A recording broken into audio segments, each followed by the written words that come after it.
You're scrolling and there it is, a photo of all of them at a restaurant you've been to together. On a night nobody mentioned to you. You count the faces. Everyone's there. Everyone except you. And the feeling that hits isn't anger. It's something flatter than anger. A hollow weight that settles behind your ribs and just stays. This video isn't about them. It's not about cruelty or clicks or people being fake. It's about the thing you do, the specific, repeating thing that made the invitations quietly stop. The thing no one in your life will ever say to your face. Some of this is going to be uncomfortable. That's how you know it's the right video. And the last reason, the last one, is the one you're going to sit with for days. Here's the thing about being edited out of someone's social life. It doesn't come with a conversation. Nobody pulls you aside. Nobody sends a message explaining what changed. They just stop including you in the draft. They didn't close the door, they just stopped opening it. And one day you realize you've been standing outside for months, reaching for a handle that used to turn on its own. Your brain processes social exclusion with the same neural wiring it uses for physical pain. That dull ache you felt looking at that photo wasn't you being dramatic. That was your nervous system registering a wound, one that nobody caused on purpose and nobody will ever acknowledge out loud. But the worst part isn't the hurt, it's the not knowing. You can handle being told you messed up. What you can't handle is the silence where the reason should be. Everyone stays polite. Everyone stays friendly enough. And meanwhile, they're quietly building a version of the group that doesn't have a chair for you, so let me be the one who actually tells you. I promise I'm not going to be cruel about it. But I'm also not going to pretend. You're at dinner with friends. Someone starts telling a story, something that happened at work, something they've clearly been holding on to all day. They're 2 sentences in, leaning forward mid-detail, and you're already loading. Not listening, loading, because their story just reminded you of your story. And the second there's a breath, a half-second gap where they're reaching for a word you're in. Oh my God, that reminds me of when I... And just like that, the table is yours. Their story vanishes. You're animated, detailed, funny, and from your side, this feels like connection, like relating. You think you just showed them you get it? From their side?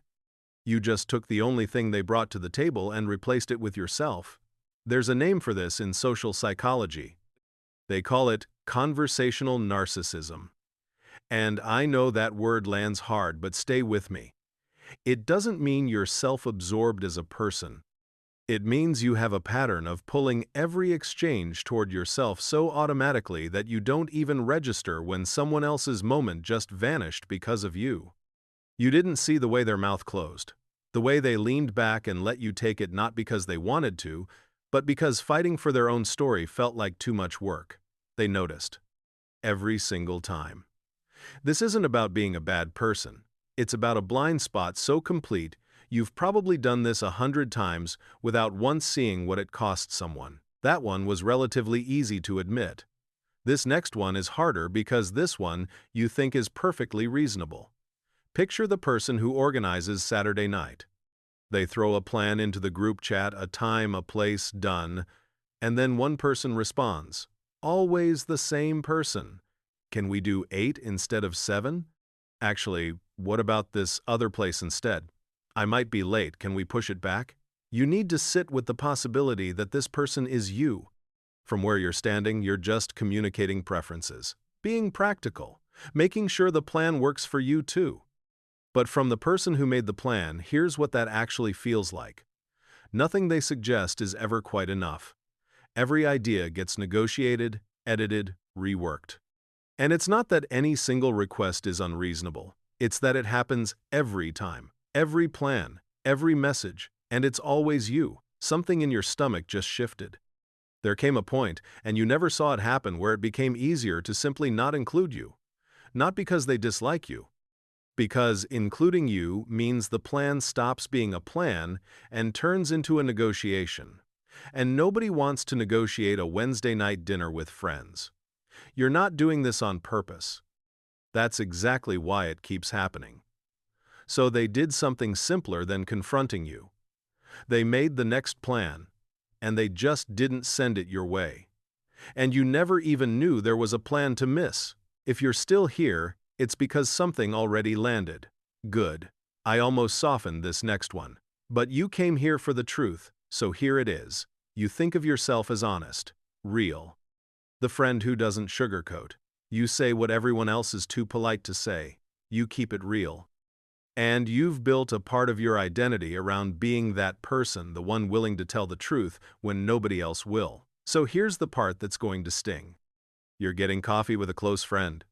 They're telling you about someone they just started seeing voice a little quicker than usual, leaning in, trying not to smile too wide. They're excited. And before they've even finished, you're already raising concerns. The timeline seems rushed. What they told you last month doesn't match what they're feeling now. You're being careful, measured. You call it looking out for them. What they experience is something entirely different. What they experience is the slow realization that they can never bring you something soft without you pressing your fingers into it. That sharing something hopeful with you means watching you hold it up to the light and search for fractures. You heard yourself being caring.